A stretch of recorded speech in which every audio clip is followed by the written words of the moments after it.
Welcome back to MKE Gadgets. Before we get started with today's video, I want to thank a friend Gary who made this sign for me. He 3D printed it and gave it to me. Thanks a lot. This could be a nice addition to my videos. So here we are at my table saw. This is my table saw fence. This is an indicator, a dial indicator. Let's take a look at that. So first, this is a 1-inch travel dial indicator. Every revolution is 100 thousandths. Every one of those lines in there is 1,000. A human hair is 3 thousandths, just to give you a little background.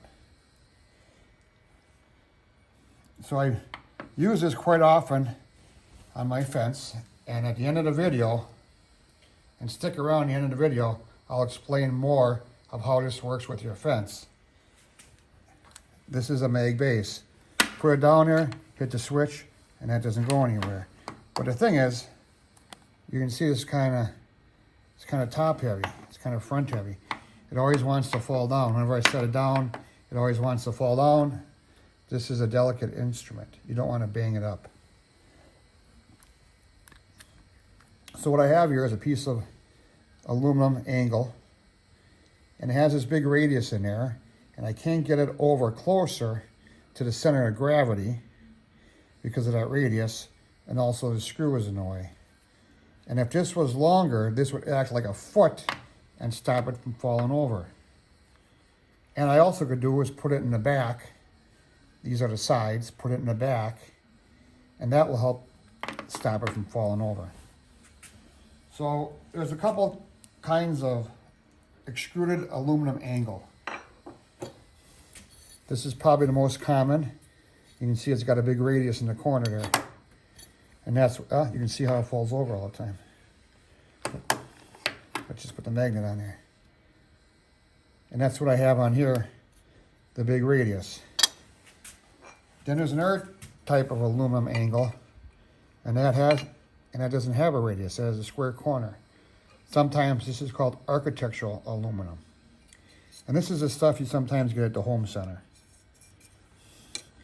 But I don't have a piece big enough of the architectural style.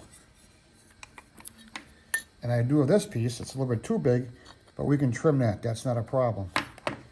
But where the problem is, we got to machine out that radius.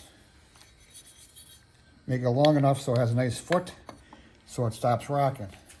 So that's what today's video is all about. I'm going to cut a piece of this to the width I need, and then I'm going to go over to Bridgeport Mill and do a little bit of machining.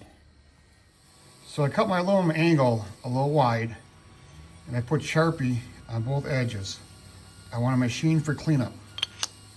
So when the red from the Sharpie is gone, I know I got a clean milled surface. I want these two edges parallel to each other the best I can get.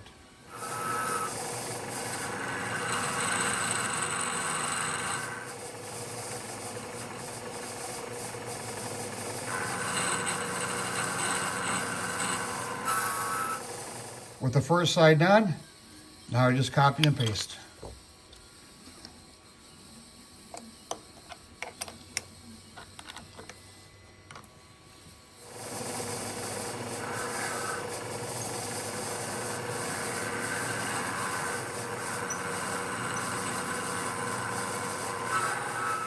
After a couple of cuts, I got it just perfect. So next we're going to machine his radius out so it fits in there real nice. When all the red from the Sharpie is gone, we shouldn't have a radius in there. Let's make some chips.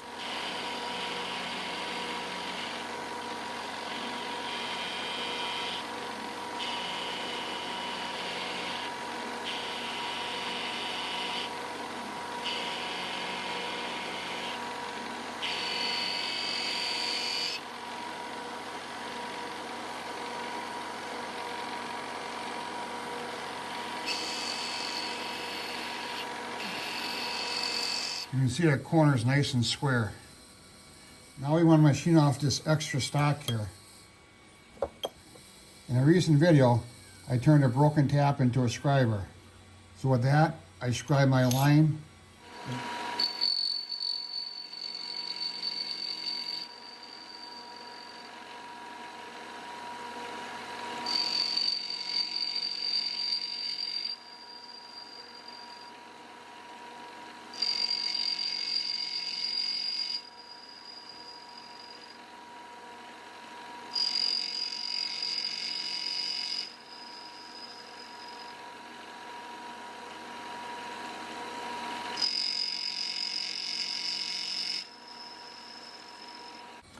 Next, I'm going to drill a through hole through the aluminum plate to line up with the mounting screw. First, we're going to center drill and then drill. Let's make some chips.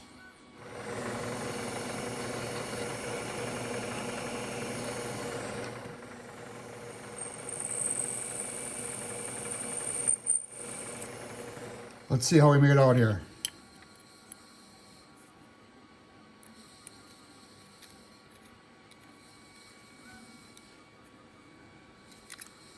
All right, that's perfect. I'm going to come in here and drill and tap a hole for a 1/4 bolt, and that will hold the indicator onto this plate. First, we center drill. Let's make some chips.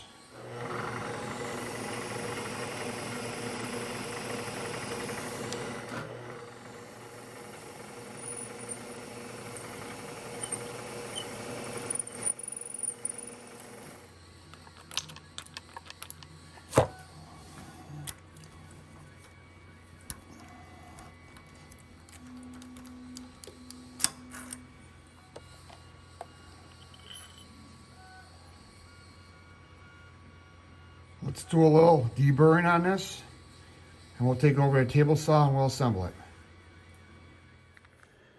Well, here we are. So on the way back from the Bridgeport, I did a little engine turning on here. Put those swirl marks on there. Really dresses it up. Makes it look like a 76 Camaro dashboard, you know, the one that was used in Smokey and the Bandit. So how to use this now, okay? So you take a cut and you measure it. Now the curse of being a machinist is you use machinist tools for woodworking.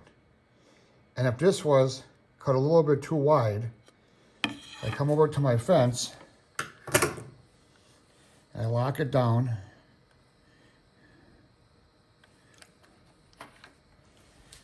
And now I can unlock the fence, and if I want to move it over, let's say 10 thousandths.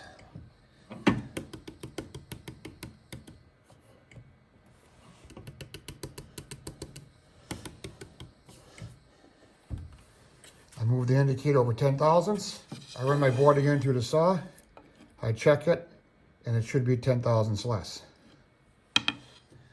So that's what I use it for.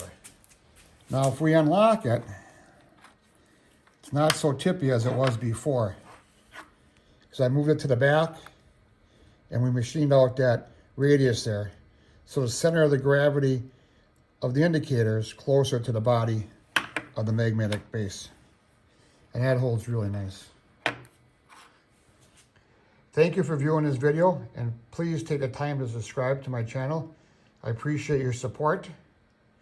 Give me a thumbs up, and if you'll make a comment down below, I try to respond to all of them.